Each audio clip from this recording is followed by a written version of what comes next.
Welcome to the Westport Library. Today's program will begin momentarily. Supported by Verso Studios, created locally and shared with the world. Good evening, everyone, and welcome to the Westport Library. If our AI Symposium or StoryFest aren't on your radar yet, please check out the book table that's right back there for some of the information, or the library's website. We'd love to see you at our upcoming events besides just this one. So this program is part of the Common Ground Initiative. This series was created to encourage the community for wanting positive, productive conversations to work together as a civil society by encouraging respectful dialogues to tackle challenging issues. This evening, Michael Brownstein and Alex Madva, co-authors of Somebody Should Do Something, will be teaching us how to make real changes to the structure of activism to transform the world. Who are these people?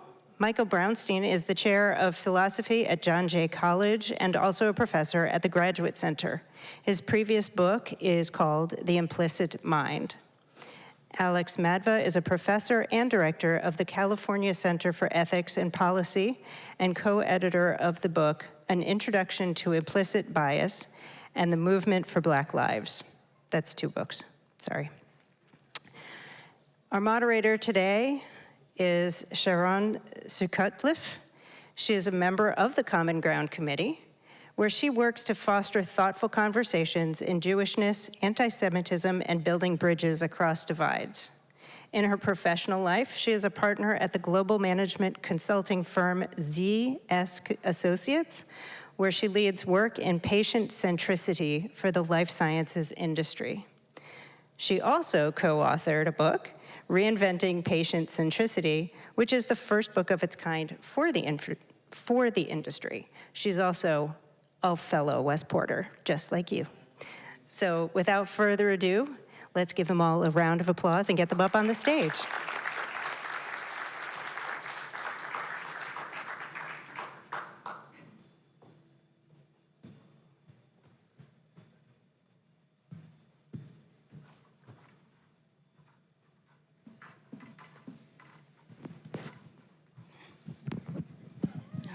Good evening. Can you guys hear me okay? Yeah. Excellent. I am so excited to be here tonight. I've spent the summer combing through this book, and without further ado, I'm gonna dive right in. So why this book? Why now? That's a great question. Thank you, Sharon, for joining us for this conversation, and thanks to all of you for coming, and thanks to the Westport Library for putting this whole thing on. This is a totally new experience for us, and this is like a dream come true, so really grateful and thankful. So why this book? There's kind of a personal answer to that question, which is that we're both academic philosophers, as is our co-author, Dan Kelly. And we've written a lot of academic papers on the subjects that we're going to be talking about tonight, and probably 10 people read those. And we thought, if we actually want to try to impact the conversation and make a difference, then we should try to do something that's has an appeal to a broader audience. And we also wanted to challenge ourselves, and in particular, broadening out just from why, the 3 of us decided to write this book, why this book. Basically, in the last 5 years, there was a lot of awareness that got raised after the murder of George Floyd. A lot of awareness has been raised about the climate crisis. And in both cases, the point of emphasis has been that these are fundamentally structural problems. It's not enough for you as an individual to recycle, to take the train. It's not enough for you as an individual to treat other people with respect and so on. That if we really want to combat racism and the climate crisis, that we have to have big structural change. But then the immediate question is like, well, what is my role in that? Yeah. And so we thought that there was a need for something to say there. So it's very common, for example, to come across an op-ed that says, you can't save the climate by going vegan, corporate polluters must be held accountable. And then you read the article and it says, this thing you could do doesn't matter, and that thing you could do doesn't matter, and it's very clear what not to do, what doesn't make a difference. But it's less clear what actually we can do to make a difference. That's great. And I'll build on that because you spend a big part of the book tearing down this myth that it's either action at the individual level or it's big structural change. So would love to hear more about why you spend so much time tearing down that notion and why that was so important to you. Thank you again and for having us and welcoming us to talk about the book. So it's a distinction that's very intuitive, right?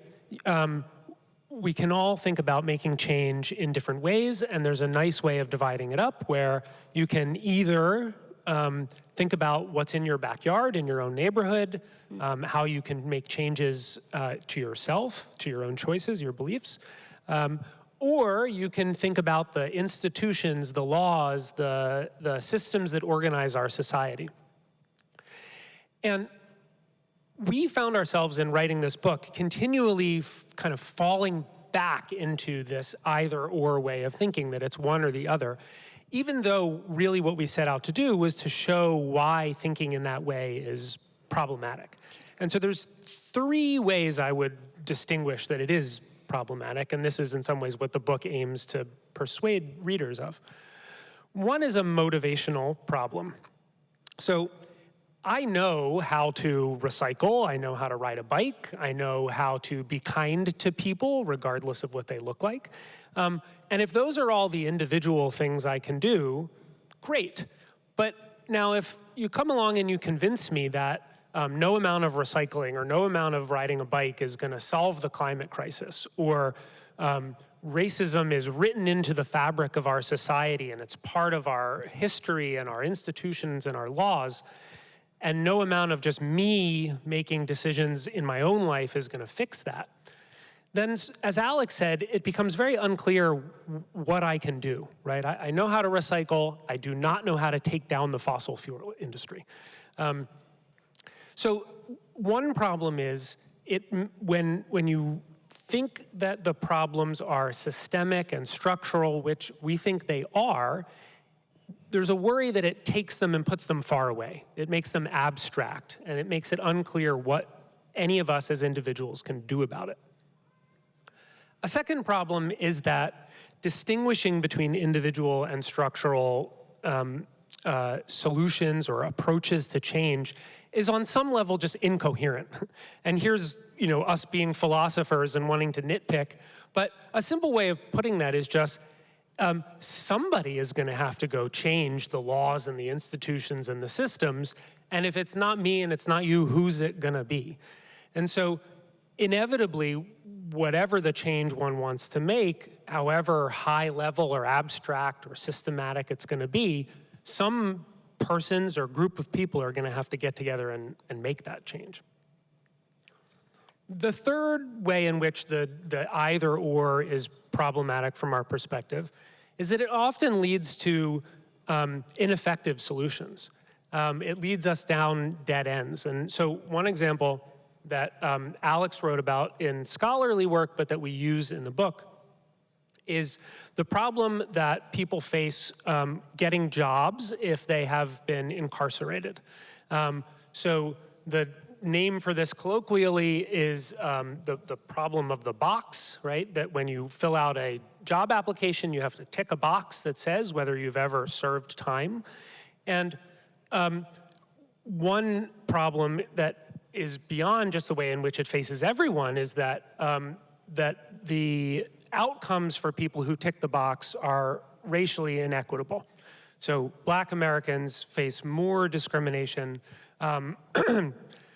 when they have to tick the box. So people think, okay, how do we solve that? One option is to try to be less biased, try to be less prejudiced.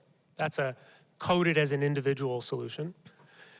Another idea is to ban the box, right? To make it so that you can't ask people whether they've ever served time. And the intuitive thought there is you're going to prevent people from being discriminatory by just taking it off the table.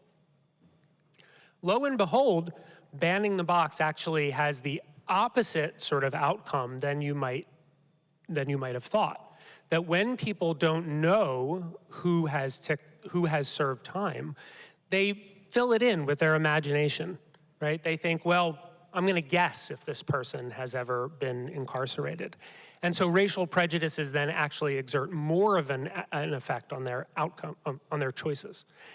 So that's an example where just thinking, well, we can have this neat little structural fix without having to change anyone's minds actually leads to the opposite of one's goals. And so that's the third sort of problem that we've got, an effectiveness problem. So there's a motivational problem, a kind of incoherence problem, and an effectiveness problem.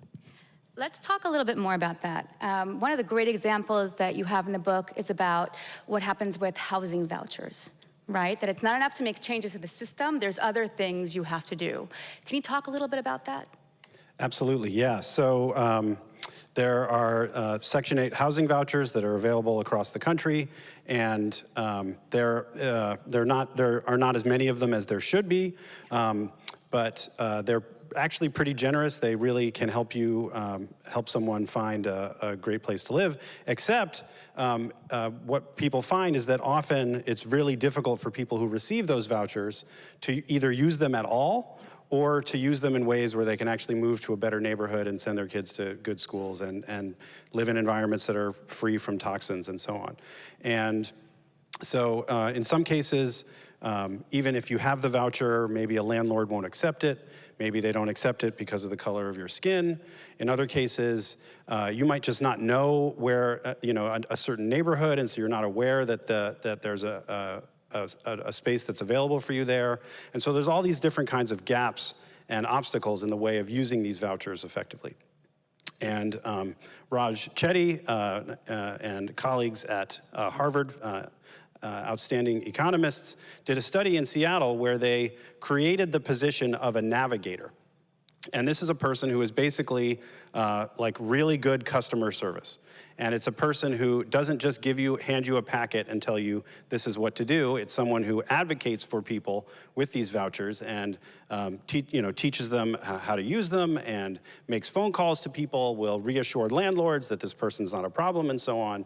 And what they found was that in a controlled study where one group of people just got the vouchers and nothing else, another group of people got the vouchers but a little bit more information, and then a final group of people got these navigators, that they basically tripled or quadrupled the effectiveness of the vouchers, where people were able to use them to move to more diverse neighborhoods, more socioeconomically diverse and socially diverse, and and really benefit their families more overall. So it's a really powerful example of a kind of social role that we need to bring into existence to help people connect to the policies that are already there. I found that example to be so incredibly profound, because it's not just about changing the systems, you also have to enable the individuals to take hold of the change. And I want to talk a little bit more about the power of the individual, because this I thought was so interesting. This is one of my favorite parts of the book, where you talk about that there is a role for the individual and the power that the individual holds, but it's not what we think it is. So I'm going to read this passage, and then I'd love you to talk a little bit about it. The power of the individual action goes beyond tallying up material consequences, like how much gas gets guzzled when one driver switches to an electric vehicle. It also includes social consequences, like the way a single norm entrepreneur can shape other situations. But the power of individual action goes further still. There are consequences for our future selves. The choices we make today affect the person we become tomorrow. The choices we make today affect the person we become tomorrow. I'd love to hear more about that. Sure, thanks. Yeah, I think one of the ways we have framed the project of the book is presenting tools for thinking about social change differently. The book is not a listicle of actions, here's the top 5 things you have to do. It's really about getting around some of the roadblocks in the ways that we think about our own power as individuals to make change. And so just reflecting on our own experience, or my own experience, I realized that I've always thought about what I can do in sort of straightforward additive terms. So if I'm driving my car versus riding my bike and thinking about, well, is it really worth it? Am I really making a difference? The first thought that has always come to my mind is, well, like, how much gasoline am I really saving, right? And how many pounds of carbon dioxide am I not putting up in the atmosphere? It's infinitesimally small. Oh, well, what's the big deal? But there's a different way of thinking about it, which is that in deciding to ride my bike one day rather than drive a car or get an electric car or whatever, what I'm also doing is I am acting as a member of a community, and I am supporting a certain norm, and I'm making my values clear to other people. And I can do that in lots of ways. I can talk about my concerns and my reasons for riding a bike. I can share my experiences about it. And what that does is flips the script, for me at least, in thinking just like, I'm just a drop in the bucket, and wow, this is a really big bucket and it's gonna take a lot of drops to fill up. And rather puts me as a node in a social network, or a member in a community, where the power of what I'm doing is its power to catch on with other people. And there's lots of evidence from the social sciences that change really starts that way across all kinds of different domains of our lives. So if you want to know what the best way to predict if someone is going to quit smoking, you look and see if their spouse has quit. If you want to know how a college student is going to end up voting, or whether they're going to be a reliable voter, you look at whether their roommate has been a reliable voter.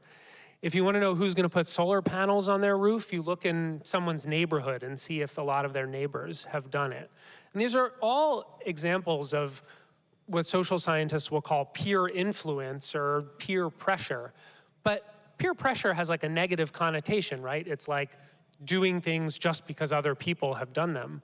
But what I think those examples show, and the lesson that we've tried to take in the book, is that it goes in the opposite direction as well.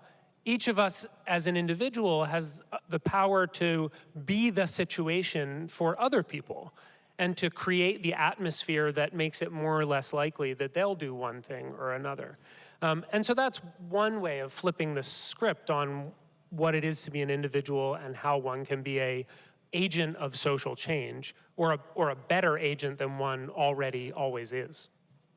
No, that's great. Go ahead, Alex. Well, so let's do a show of hands. How many of you have voted in an election that was tied or was won by a single vote? Raise your hands. Amazing. Wow. Okay. We have, how many people were in that election? Was it 5 people, or? It's about 700 or 800. 700 or 800. Okay. Right. So now, if you're thinking about something like the presidential election, right? What are the odds that it's going to be a tie or a 1-vote difference? Right? Really, really small, and infinitesimally small. And so from that perspective, when people are thinking about political action, often the first thing that comes to mind is voting.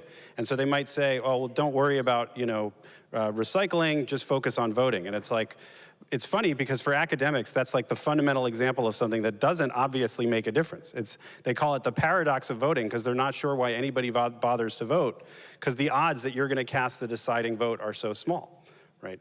But let's do another show of hands. How many of you have ever worn an I voted sticker?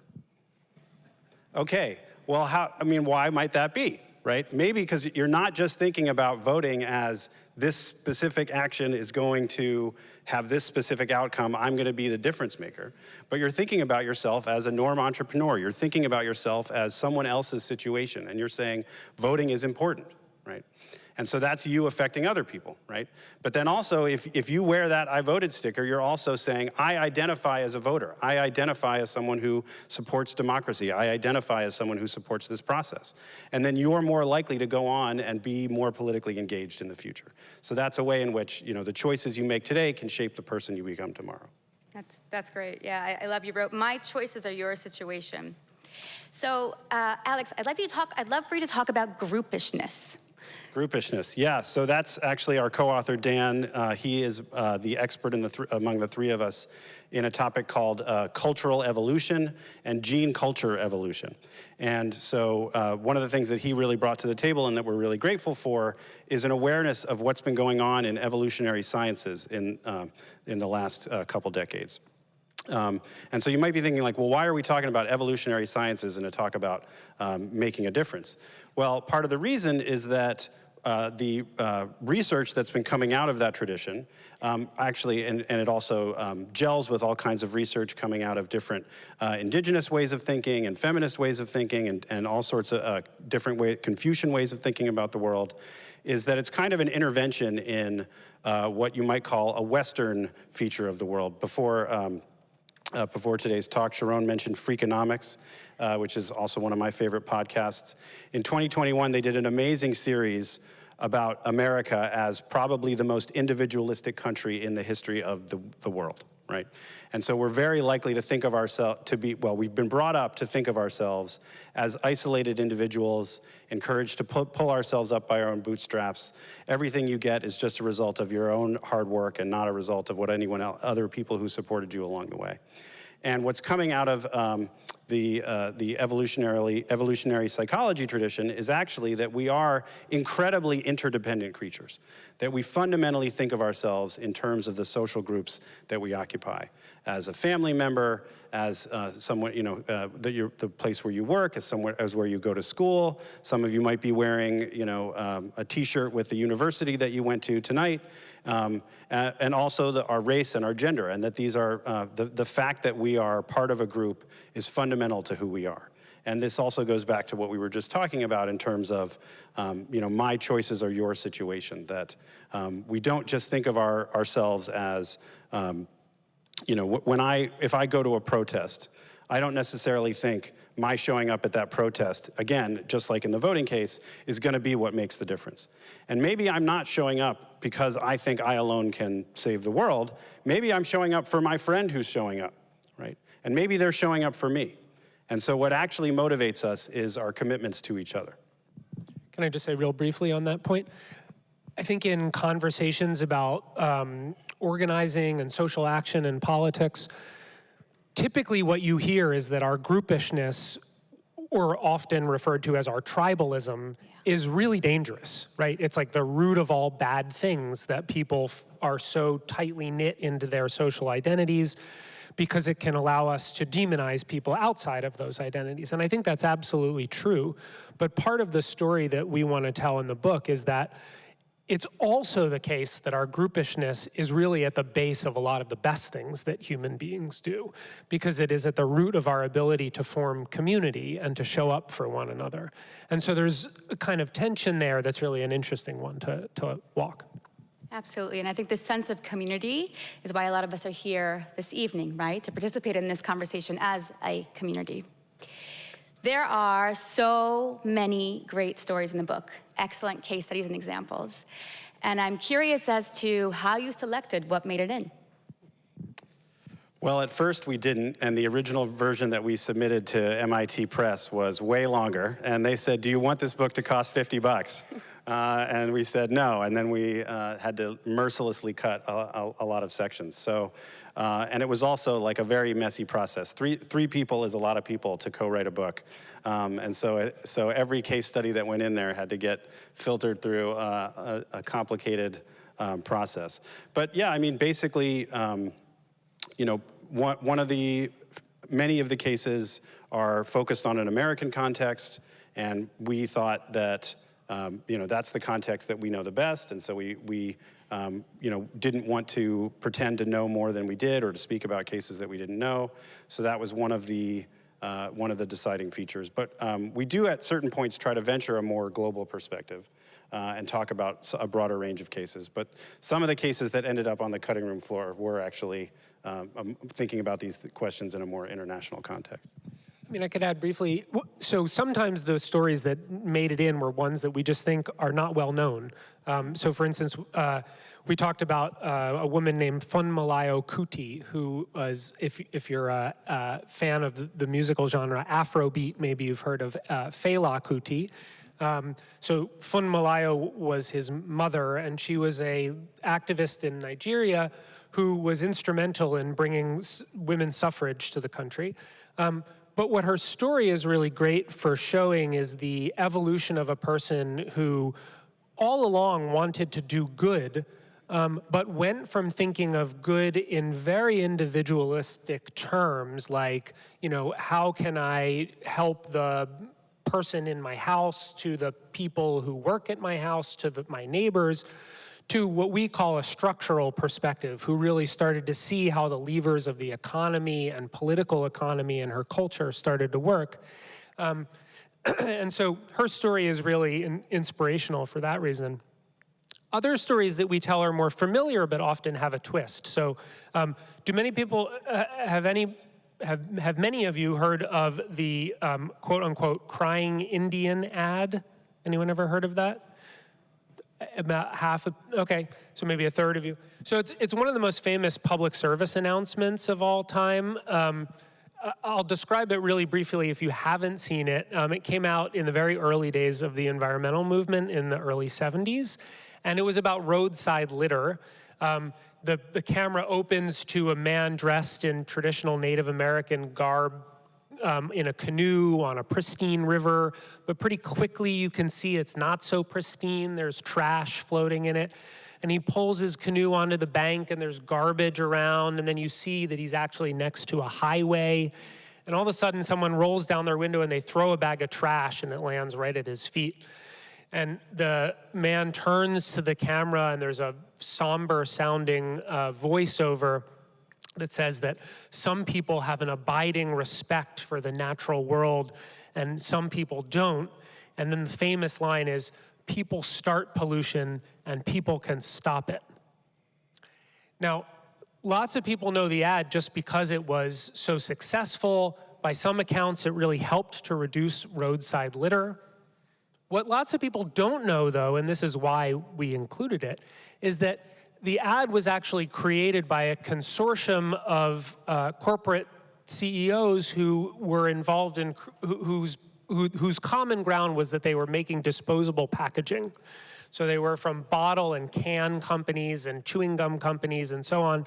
And effectively what they were trying to do was head off a movement at the time of what were called producer responsibility laws, which were going to hold their companies responsible for trash. And so the savvy of the ad was, well, trash can be people's responsibility, right? If you throw it in the bin rather than just throwing it on the ground, then problem solved, and we can keep making disposable containers. So the story is really eye-opening when you realize the backstory. On top of that, right, the actor himself was not Native American. He was actually a Sicilian American named Aspero de Corti, who lived his life pretending to be a Native American. And he was in all kinds of movies and TV shows. He's got a Hollywood star and everything. He went so far as to live the later years of his life traveling around to Native American groups and lecturing them about the evils of alcohol and gambling and so on. So it's a really rich story for getting at the kind of underbelly of some of these both lessons and mislessons in social change that we wanted to get at in the book. Yeah, fantastic. So let's stick with this multi-dimensional aspect, because I thought that was one of the things that I loved so much about the examples in the book. There was such richness. And there were two in particular that stood out to me as having lots of different ways in which we can look at them. Those were Mothers Against Drunk Driving, so MAD, and your assessment of the Me Too movement. What are the lessons that you're hoping that your readers will take away by looking at those examples? Thanks. Yeah. So the first example was Mothers Against Drunk Driving. The beginning of that story is a tragic one. Is Carrie Leitner the daughter? It was the Janice. daughter, Janice Leitner. Janice Leitner's daughter, Carrie, was tragically killed by a drunk driver who had been stopped for drunk driving numerous times and just got let out on bail and immediately got drunk again. And it wasn't even the first incident of being a victim of drunk driving in her family. And but when she lost Carrie, then she immediately started MAD. And it's one of the most famous political, activist organizations in recent American history, and by lots of metrics, it was incredibly effective. Something like 95% of Americans are familiar with MAD.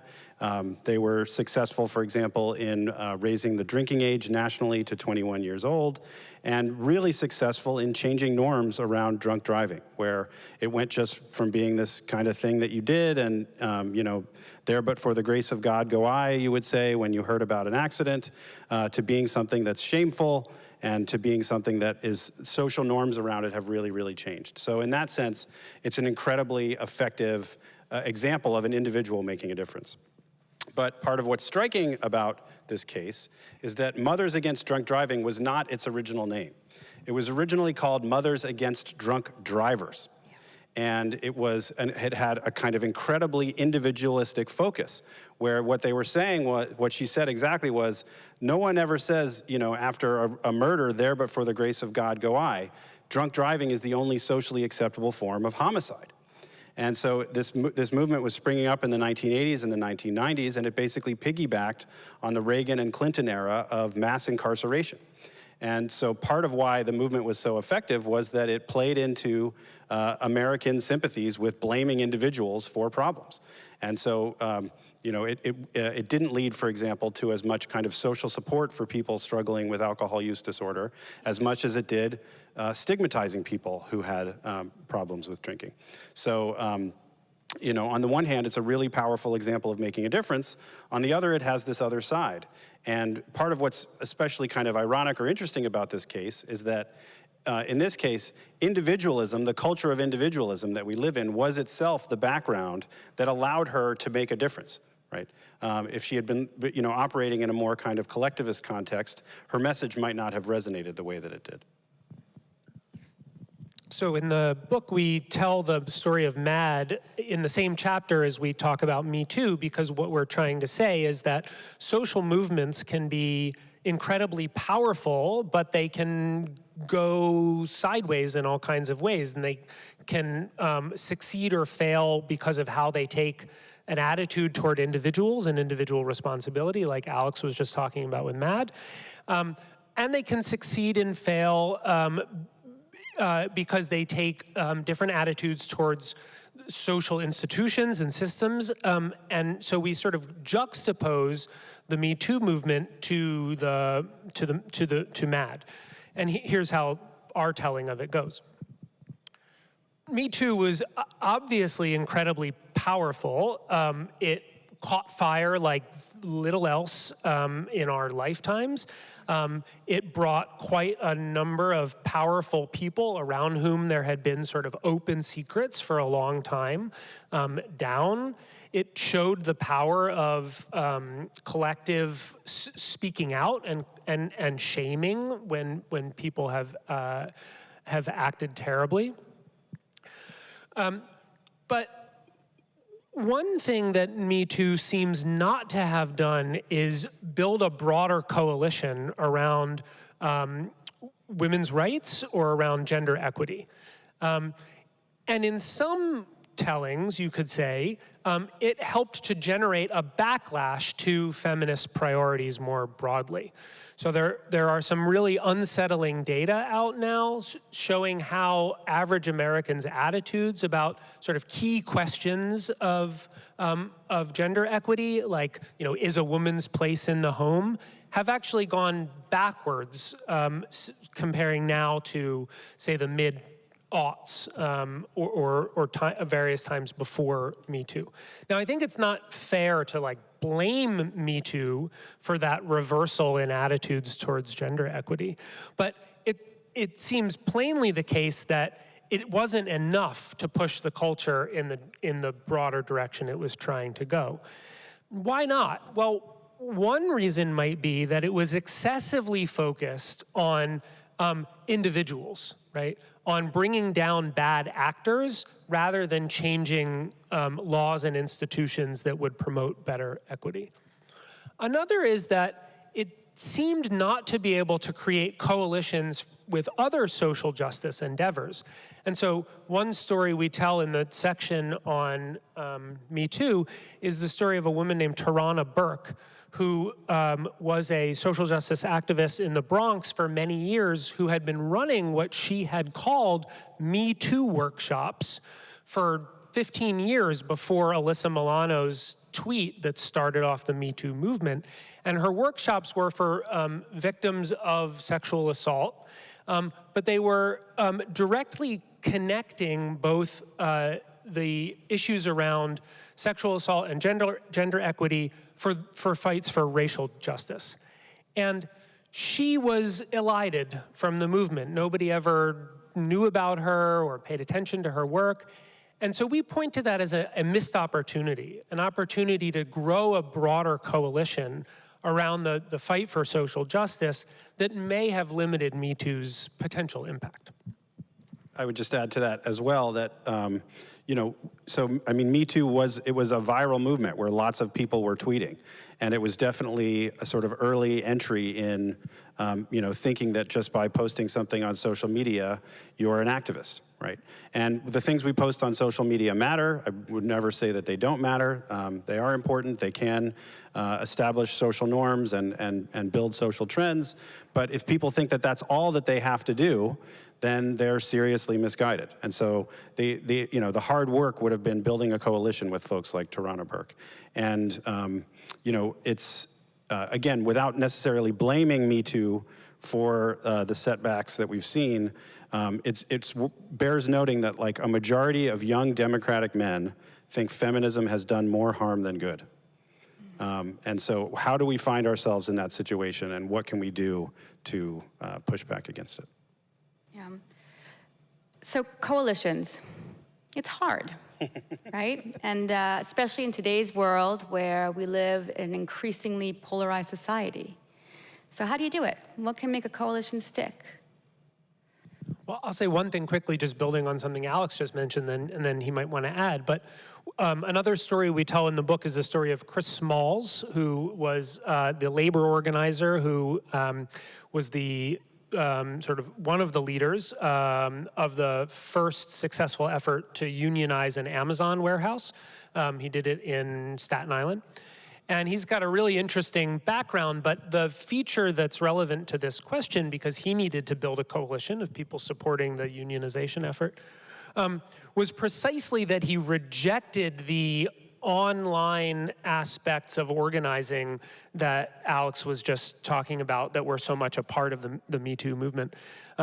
He and his fellow organizers really found that the most effective thing to do was just to make friends with people, to show up, to be there day in, day out in the break room right outside of the warehouse, to establish social bonds with people, friendship, connection, so that they could come to trust one another. And then they could, on the basis of that, convince each other to sign on to their project or join their petition or their union or whatever. So I would say one element is clearly of coalition building is going to be like getting off our computers and actually doing things together in real life.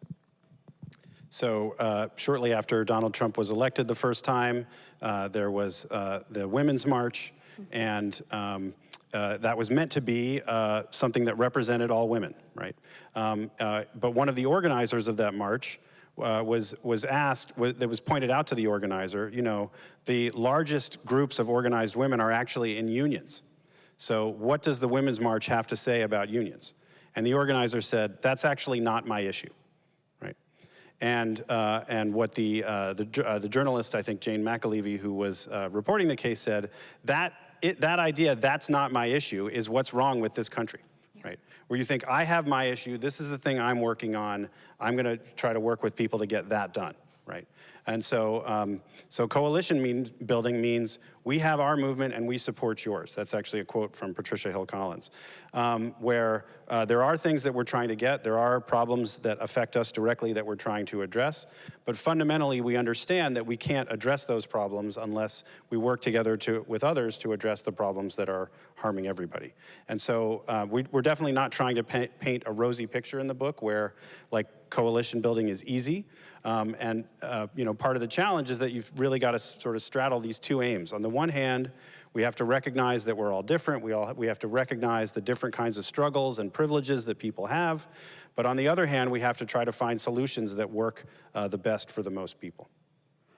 I will say that I did find the book to be rather optimistic. So, we talked about a few criteria that for change already, right? We talked about the spark, the thing that starts the movement. We talked about proximity, getting off our computers, being shoulder to shoulder. We talked about mutual support, right? I support your issues, you support mine. What else? Well, I'll add one more, which connects up with the point you said about optimism.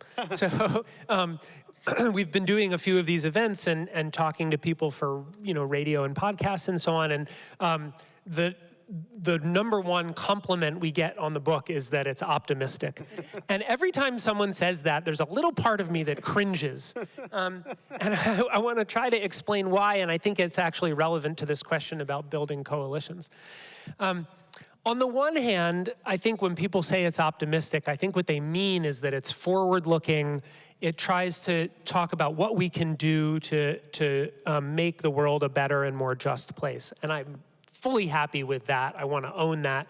That is the point of the book. And if you read it and you find yourself coming away from it thinking, okay, like I'm going to go out and I'm going to do the work of social change, beautiful. That would be the best outcome.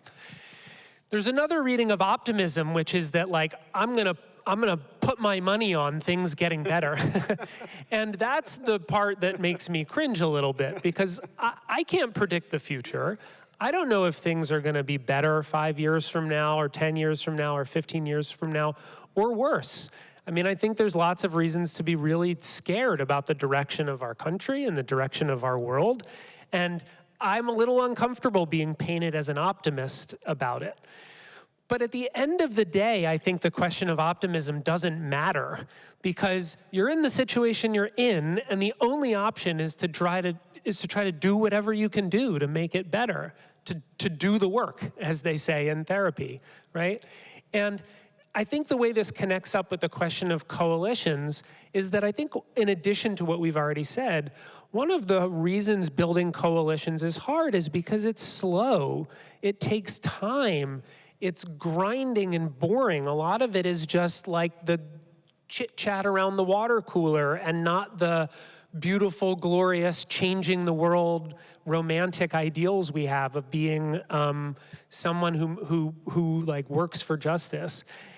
And so I think like if what's forward-looking about the book is just that we've got to try no matter the situation we're in, I think that's also the lesson about coalition building, is like doing the daily difficult work both before change happens and, like we were talking about before, after, in order to make it stick and make it good for people. That's great. Fantastic. So let's stick with that. For the people who are here tonight, who might be overwhelmed by the big challenges that we're up against, inequality, climate change, what's a place to start? How can we think about that? Well, the place to start is having conversations. So, you know, when we've been talking about how people underestimate how much influence situations have on other people, how much influence peers have on other people. And that means one of the things they're underestimating is their own ability to talk to other people and influence other people.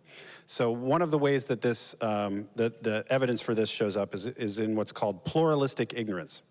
And that's when we don't know how much other people don't know. So if you poll people and you ask them, how many Americans think that we should be doing more to fight the climate crisis?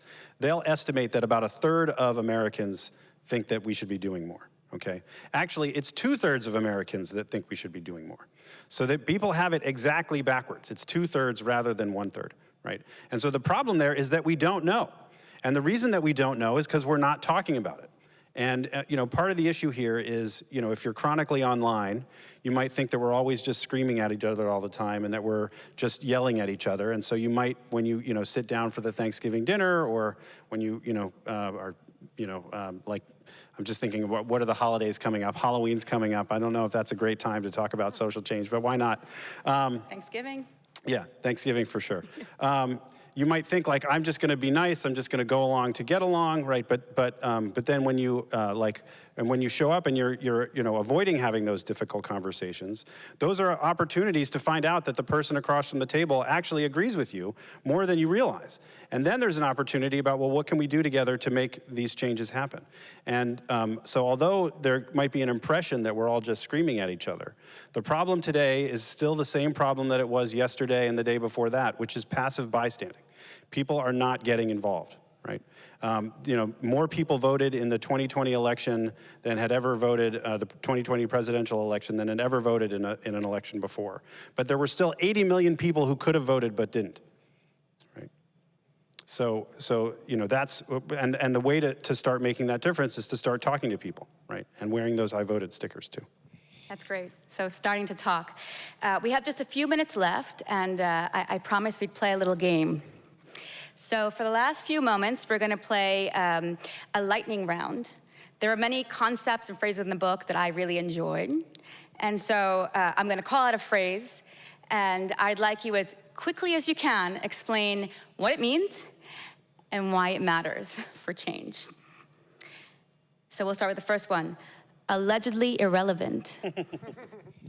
The return of the allegedly irrelevant, right? Yeah. So those are all the individual factors that are essential to bringing about big structural change. So, like, quick example, what's the biggest, most ambitious way we could bring about structural change in the United States today? Maybe it's a constitutional amendment, right? Well, we did change the Constitution one time and then changed it back 11 years later. Anyone, what am I talking about? Mm-hmm. Prohibition, right? So no big change that's structural and institutional is guaranteed to work if individual people don't like it, right? So the return of the allegedly irrelevant is what people think about the changing institutions and laws and changing systems and structures. Well done. Next one, the Cobra effect. The Cobra effect. Okay, so we're not 100% sure if this story is true, but it's too good to not tell. And we actually we learned about it on Freakonomics too back in the day. The story goes that in British colonial India, there was a problem where there were too many cobras. And so they started paying people to bring in cobra heads, okay? Can you imagine why that might have had a certain kind of unintended consequence? Okay, people started raising their own cobras to bring them in, okay? And so once they got wise to what the problem was, that it wasn't actually helping, they immediately canceled the policy, at which time people let their cobras out and the cobra population actually increased above where it had been before. And so we're not 100% sure if that story is true, but there are a million others like it. You might have heard of like Australian cane toads. Anybody? So the cane toad was introduced into Australia to deal with some certain kinds of pests, but then it turned out that they didn't really care about the pests, but that those cane toads were poisonous and they actually killed a whole bunch of other animals, and now they're all over Australia everywhere you go. So it's kind of a lesson it's another case similar to when we were talking about, you might think banning the box when you're trying to hire someone, like that's the simple solution, that's what's gonna do it. Very often we bring a level of overconfidence to these discussions. We think it's obvious what is the solution to fix these problems. And often we rush through some kind of policy without really checking it first. And so we think part of what's necessary is having what we call epistemic humility, being humble, not overestimating how much you know. And so some folks respond to cases like that by saying, we just shouldn't get involved, just let the free market do its thing, just don't get involved at all. We think that's a mistake for a variety of reasons. If you take something like the climate crisis, if we don't get involved, then there's not going to be a climate anymore. So we have to do something, but we have to take with it a kind of experimental mindset where we don't assume at the outset that we know what's going to work, that we are going to try things out, and then if study it, see if it's bringing the outcomes that we want, and then if not, go back to the drawing board. That's great. All right, your next one, the skill of counterfactualism. Well, what I'll say is that we make I'm not sure the scale of counter. The skill. Skill, thank you. Okay, woo. I was racking my brains there thinking, geez, I should have reread the book. So one of the things that we talk about are the skills involved with learning to perceive and understand and act upon the social systems that we live with. And one important way that we can develop those skills to understand, say, how race and racism are tied up with the economy and the history of our country and culture, or how infinitely complex climate change is and how fossil fuels are woven into basically every feature of our day-to-day lives, from how we build our homes to get around, to cook our food, to dispose of our waste, to make our clothes, to everything else you can think of. One way that people learn to understand those sorts of complex systems is by learning how to imagine how things could have been in some nearby world. So if you hold everything constant but change one thing, what would be different? And the best illustration of this that I've come across and we quote in the book comes from Isabel Wilkerson's book, where she's imagining looking at a field of people who are enslaved working. And she says, on that cotton field are doctors and lawyers and musicians and artists who never got to be that, who never got to become those things. And so what she's engaged in there is a sort of counterfactual, right, counter to the facts, act of imagination. What could have been if we changed this one thing and the world turned out a little bit differently? And I think it's crucial to see, to use that skill for understanding how the world could be a little bit different when we change institutions or when we change laws. How much cleaner or more just or more equitable could the world be if it were run on renewable fuels, for instance? That's a project for people in the climate fight to engage our counterfactual imagination, right? To play it forward a little bit different than the way we're most used to. Fantastic. Okay, and your last one. Uh-oh. The environmentally themed bar mitzvah. Well, it wasn't my bar mitzvah, so I can't tell that story. How much detail do you want me to go into? Let's do it. Let's do it. I was not the best student in Hebrew school, and I needed to design a bar mitzvah that was closer to what was in my heart, which at the time I had just been learning about the environment and environmental problems, and I wanted to do something around that. And so I wrote a long speech instead of having to memorize a lengthy Torah portion. And the speech was about the environment. What I am very mortified to tell you, but I will tell you, because I discovered it when I found this speech years later, was that I basically harangued everyone in the synagogue that day about how guilty they should feel if they don't recycle. And in fact, the line that I came across and made me like shiver was that if you don't recycle, it's like you have a little Hitler inside of you. Wow. Who let me get away with that line when I was 13? I have no idea. At the party, there were even like earth-shaped balloons all over the place, which of course, then we have a line in the book about apologizing to the sea turtles for all those balloons. Yes. We tell the story in the book because of course, like, I think, you know, at least some part of my heart was in the right place. But I was operating with this picture of social change where, like, there are good guys and there are bad guys. And if you're on team recycling, you're one of the good ones. And if you're not, everything is your fault. And It was, of course, not until later that I came to understand how much more complex things are and how we are all living within communities and societies and social systems that inform us one way or the other, what's good and bad and what's within our power and what's not. And it took a lot of learning to get out of that hyper-individualistic way of looking at things. Fantastic. Thank you very, very much. I personally learned so much from both of you this evening. And I'll close by saying that maybe it's not about somebody else doing something. Maybe it's about reflecting what happens when we all do something together. So thank you very much, and I think we'll open it to Q&A. Oh, okay. All right. Yes, thank you very much to the speakers and to our moderator and to all of you for coming tonight. If you are brave enough to ask a question, we ask that you please come up to the mic here and speak directly into the microphone. So we'll give that just a moment to see if we have a few questions. After that, there will be a signing, and you may purchase the book here at the table and stand in line to have it signed. So come on up, brave folks. That was awesome. Thank you so much. Thank you very much. One comment and 2 questions.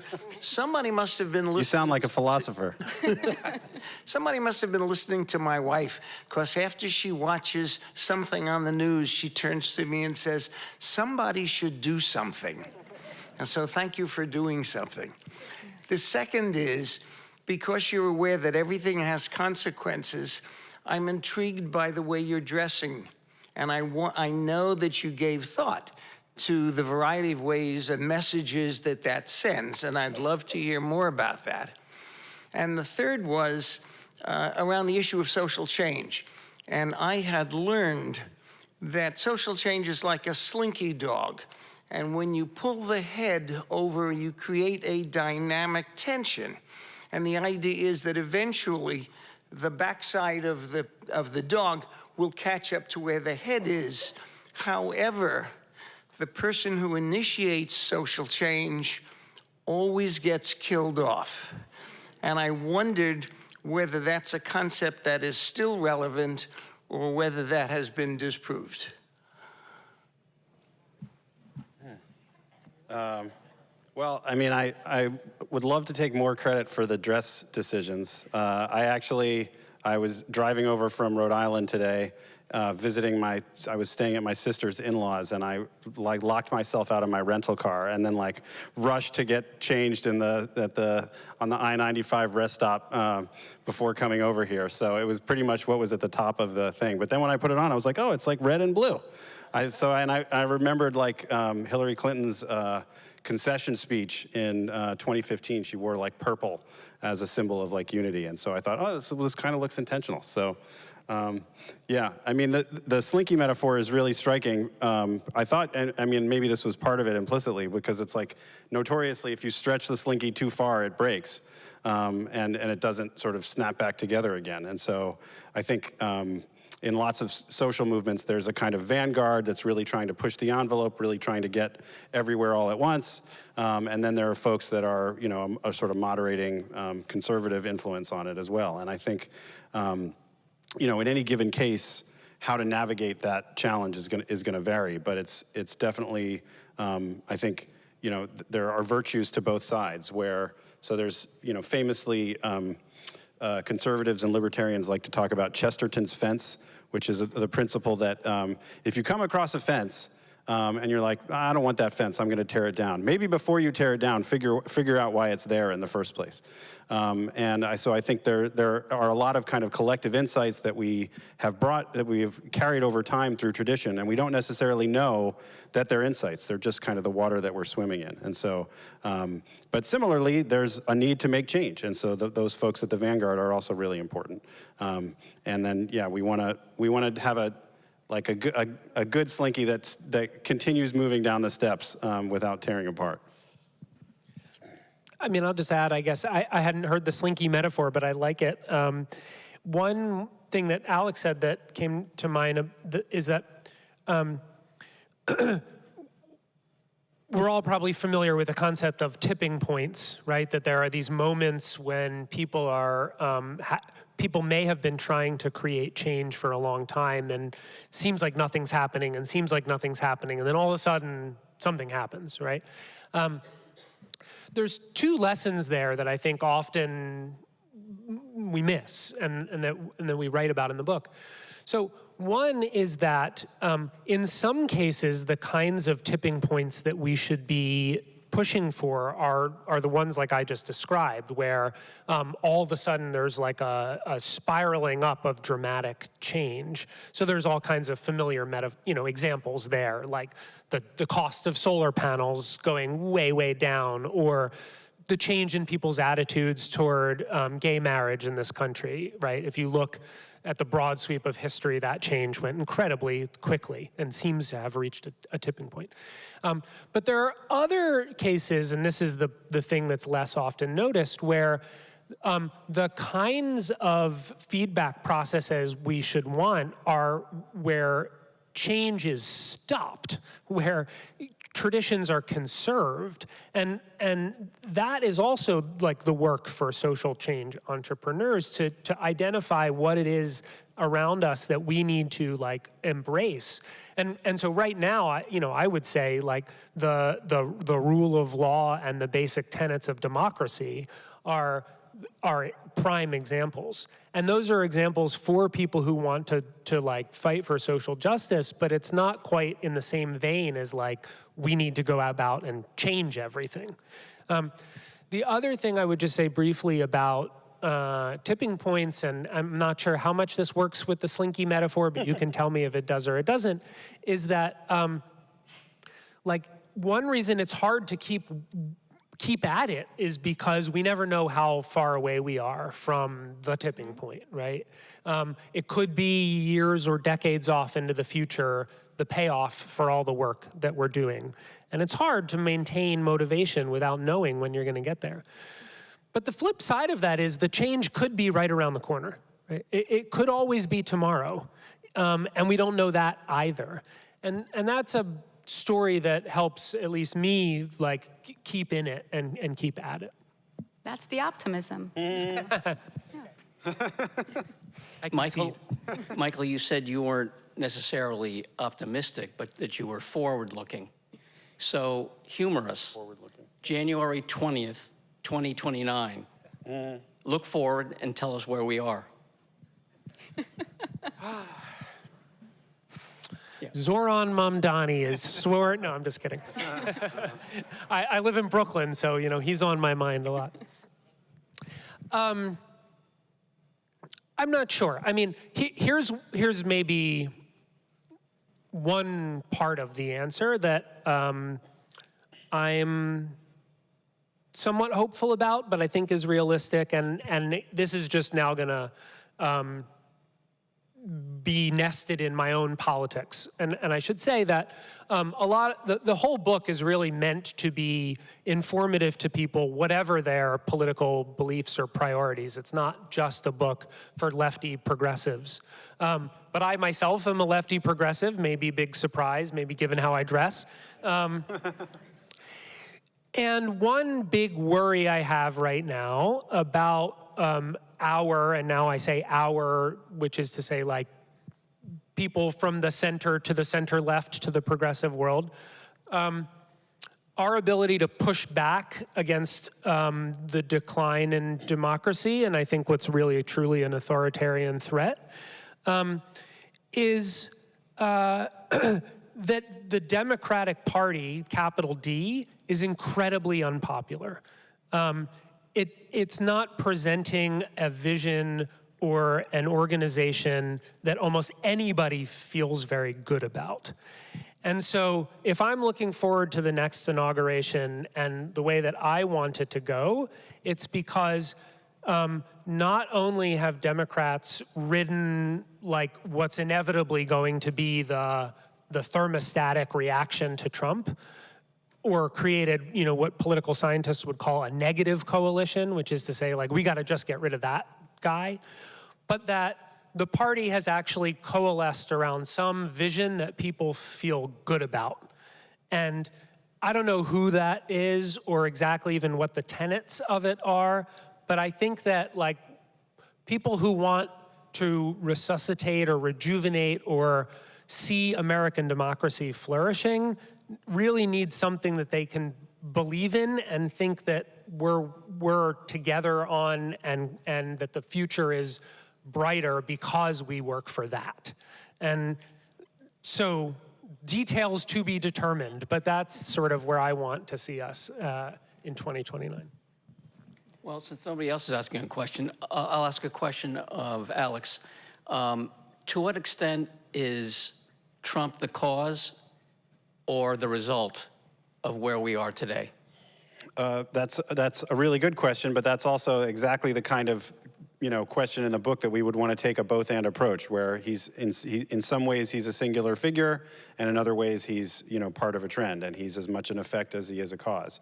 I think there's no question that when he was first rising up, it was his willingness to say things that more genteel Republicans were unwilling to say that was part of his popularity.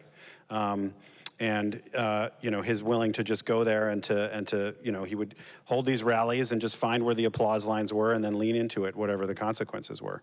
But people forget, but in those first Republican primaries, he never won an actual majority of the votes in those primaries. He was winning a plurality. So he would get 20 or 30%, and then there were 15 other guys in there who were, or gals, who were taking votes from him. And so part of his rise to power is based off of structural features of our primary system. In an earlier era, it would have been like the party decides, and people in a smoky back room would have decided who the candidate would have been. And but in this kind of context where you have the kind of open primaries we do, then he sort of has a platform to do these things. I think rising at a time of social media is also really salient. But there's no question that there is a broader rise in authoritarianism around the world.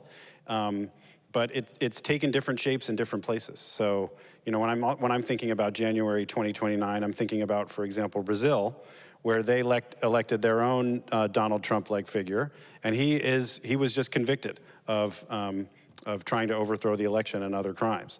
And so there are some stories that are salient in our mind. For example, Viktor Orban in Hungary, who has been more successful in what's called competitive authoritarianism, sort of still holding elections but creating kind of more authoritarian state.